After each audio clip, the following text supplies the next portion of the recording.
Bismillahirrahmanirrahim. Perkenalkan, saya Alzina Ayu Primavera dengan NIM 0402020189 dari kelas C15 Ilmu Dakwah. Assalamualaikum warahmatullahi wabarakatuh. Innal hamdalillah nahmaduhu wa nasta'inuhu wa na'udzubillahi min syururi anfusina wa min sayyiati a'malina. Man yahdihillahu fala mudhillalah wa man yudlilhu fala hadiyallah. Asyhadu an la ilaha illallah wa asyhadu anna Muhammadan abduhu wa rasuluhu. Puji dan syukur tanti kita panjatkan kepada Allah Subhanahu wa taala yang tiada henti memberikan nikmat, berkah dan hidayahnya kepada kita semua. Karena nikmat dan hidayah dari Allah berupa keimanan dan keislamanlah yang membuat kita tetap kokoh berjalan di atas jalan Allah. Dan nikmat kesehatan dan kesempatan dari Allah pula sehingga hari ini kita dapat melaksanakan salah satu aktivitas yang merupakan kewajiban kita sebagai umat Islam, yakni menuntut ilmu. Salawat dan salam semoga tetap tercurah kepada junjungan kita Nabi Muhammad SAW yang diutus oleh Allah Subhanahu wa taala ke muka bumi ini sebagai rahmatan lil alamin yang telah menggempur kesesatan dan mengibarkan panji-panji kebenaran serta memperjuangkan Islam hingga sampai kepada kita sebagai rahmat tak terperi dari Allah Subhanahu wa taala. Pada kesempatan kali ini saya akan membawakan ceramah tentang keutamaan menuntut ilmu. Kita lahir di bumi ini dalam keadaan tak berilmu. Oleh karena itu, setiap orang tua berkewajiban mendidik dan mengajarkan ilmu pengetahuan kepada anaknya. Karena manusia lahir ke dunia dalam keadaan tak berilmu, maka Allah Subhanahu wa taala memerintahkan kepada semua manusia, terutama umat Islam, untuk belajar atau menuntut ilmu sebagai bekal untuk menjalani hidup. Hal ini sesuai dengan sabda Rasul, yaitu belajarlah karena seseorang tidak dilahirkan dalam keadaan pandai dan pemilik ilmu itu tidak sama dengan orang yang bodoh. Dalam pandangan Islam, ilmu adalah sesuatu yang tergolong suci. Ilmu bagaikan pelita atau cahaya di malam yang gelap. Seseorang takkan dapat berjalan dengan baik di malam yang gelap tanpa cahaya atau pelita. Demikian pula halnya tak dapat seseorang membedakan yang benar dan salah kecuali dengan ilmu. Mengenai perintah menuntut ilmu, Allah Subhanahu wa taala memerintahkan secara tersirat dalam wahyu yang pertama diturunkan kepada Nabi Muhammad SAW dalam Quran surah Al-Alaq ayat 1-5. Wahyu pertama ini sebagai tanda pengangkatan Muhammad menjadi utusan Allah memerintahkan Iqra yang artinya bacalah. Meski tak secara langsung mengatakan belajarlah, namun perintah Allah dalam ayat ini untuk membaca adalah perintah tersirat kepada manusia untuk belajar. Karena membaca merupakan salah satu cara untuk belajar. Membaca yang dimaksudkan di sini tak sekadar membaca buku atau materi pelajaran, tetapi juga bermakna sebagai perintah untuk membaca dan memahami tanda-tanda kebesaran Allah. Tidakkah kita sadari bahwa wahyu pertama ini yang memerintahkan untuk membaca mengandung makna yang luas tentang pentingnya belajar? Allah tidak menurunkan wahyu pertama berupa perintah untuk sholat, puasa, sedekah, zakat, dan sebagainya, tetapi perintah Iqra yang artinya bacalah, yang dapat kita tafsirkan sebagai perintah untuk belajar. Ini menunjukkan bahwa sebelum kita beramal, kita wajib berilmu, yang insya Allah akan mengantarkan pada kebahagiaan dunia akhirat. Islam tidak menghendaki umatnya sengsara di dunia dan di akhirat. Oleh sebab itu, perintah menuntut ilmu tidak dibedakan antara laki-laki dan perempuan. Tegasnya, menuntut ilmu itu wajib bagi setiap orang Islam, meskipun di tempat yang jauh dari negerinya, sebagaimana sabda Nabi Muhammad SAW, yaitu tuntutlah ilmu walaupun di negeri Cina, karena sesungguhnya menuntut ilmu itu wajib bagi setiap muslim. Sesungguhnya para malaikat meletakkan sayap-sayap mereka pada penuntut ilmu karena ridho terhadap ilmu yang dituntutnya. Hadis riwayat Ibnu Abdi Albar. Dari ayat dan hadis di atas dapat dikumpulkan bahwa hukum menuntut ilmu pada dasarnya adalah wajib atau fardu. Ada yang hukumnya fardu ain seperti menuntut ilmu agama, terutama yang berkaitan dengan ibadah kepada Allah seperti cara berwudu, sholat, dan sebagainya. Ada pula yang hukumnya fardu kifayah seperti ilmu-ilmu yang dibutuhkan untuk mendukung urusan-urusan dunia seperti ilmu kedokteran, karena ilmu ini menjadi sesuatu yang penting untuk memelihara tubuh, atau ilmu hitung karena ini menjadi sesuatu yang penting di dalam muamalah atau jual beli, pembagian wasiat, harta waris, dan lainnya. Selain itu, hukum menuntut ilmu bisa berubah menjadi haram jika ilmu yang dipelajari dapat mendatangkan mudarat bagi diri sendiri maupun orang lain, atau menyesatkan dan membahayakan, seperti ilmu hitam, ilmu sihir, ilmu santet, dan sebagainya. Allah mewajibkan manusia menuntut ilmu bukan tanpa sebab. Ada banyak sekali keutamaan menuntut ilmu yang dijelaskan dalam Al-Quran dan Sunnah Rasul. Allah Subhanahu wa Ta'ala akan mengangkat derajat orang-orang beriman dan berilmu sebagaimana firman-Nya dalam Quran surah Al-Mujadilah ayat 11 yang dalamnya memiliki arti, niscaya Allah akan meninggikan orang-orang yang beriman di antaramu dan orang-orang yang diberi ilmu pengetahuan beberapa derajat. Quran surah Al-Mujadilah ayat 11.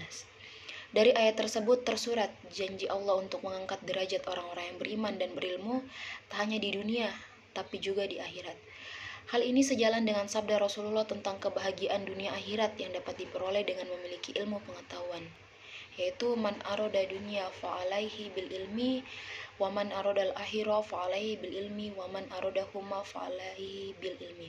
Artinya, siapa yang menginginkan kebahagiaan dunia, maka harus dengan ilmu. Siapa yang menginginkan kebahagiaan akhirat, maka harus dengan ilmu. Dan siapa yang menginginkan kebahagiaan keduanya, dunia dan akhirat, maka harus dengan ilmu. Pekerjaan menuntut ilmu merupakan ibadah. Orang yang menuntut ilmu akan diberikan pahala yang sangat besar dan dimudahkan baginya jalan menuju surga. Rasulullah SAW bersabda, siapa yang menempuh suatu jalan untuk menuntut ilmu, niscaya Allah akan memudahkan baginya jalan ke surga. Hadis riwayat Muslim. Satu hal lagi yang harus diketahui bahwa orang yang berilmu memiliki pendirian yang teguh, tidak mudah terombang-ambing, serta tidak mudah tergoda oleh bujukan syaitan. Bahkan dalam sabdanya Rasulullah menyebutkan bahwa seorang yang berilmu atau alim lebih sulit digoda oleh syaitan dari 1000 ahli ibadah yang tidak berilmu. Seseorang yang alim lebih sulit digoda oleh syaitan daripada 1000 ahli ibadah yang tidak berilmu. Hadis riwayat Tirmizi. Selanjutnya yang tak kalah pentingnya untuk direnungkan adalah bahwa pada suatu saat nanti yang kita tak ketahui kapan datangnya, entah hari ini, esok, lusa, atau kapan saja Allah berkehendak, malaikat maut akan datang menjemput kita untuk menjalani kehidupan lain di alam berbeda. Ketika masa itu tiba, tak ada lagi yang dapat kita lakukan untuk menambah isi pundi-pundi pahala kita. Terputuslah kita dari kehidupan dunia kecuali 3 hal, yaitu sedekah jariyah, ilmu yang bermanfaat, serta anak soleh yang selalu mendoakan. Sebagaimana sabda Rasul, jika anak Adam meninggal dunia, maka terputuslah amalnya kecuali 3 hal, yaitu sedekah jariyah, ilmu yang bermanfaat, anak soleh yang selalu mendoakan orang tua. Hadis riwayat Muslim. Hadis ini menunjukkan pentingnya ilmu pengetahuan sebagai investasi masa depan. Dengan sedekah jariyah, ilmu yang bermanfaat, serta anak soleh yang selalu mendoakan, kita tetap mendapat tambahan pahala meski kita tak lagi menjalani kehidupan di alam fana ini. Hadis ini juga menyiratkan perintah untuk memanfaatkan ilmu yang kita miliki. Tak hanya sekadar mengetahui suatu ilmu, tetapi perlu pengalaman dalam kehidupan. Kata orang bijak, ilmu tanpa pengamalan ibarat pohon tanpa buah. Ada pula yang menyebutkan ilmu tanpa amal pincang dan amal tanpa ilmu buta. Oleh karena itu harus ada kesesuaian antara ilmu dan amal. Selain mengamalkan ilmu yang kita miliki, kita juga diperintahkan berbagi ilmu atau mengajarkan ilmu yang kita miliki kepada orang lain. Berbagi ilmu dengan orang lain tak sama dengan berbagi harta.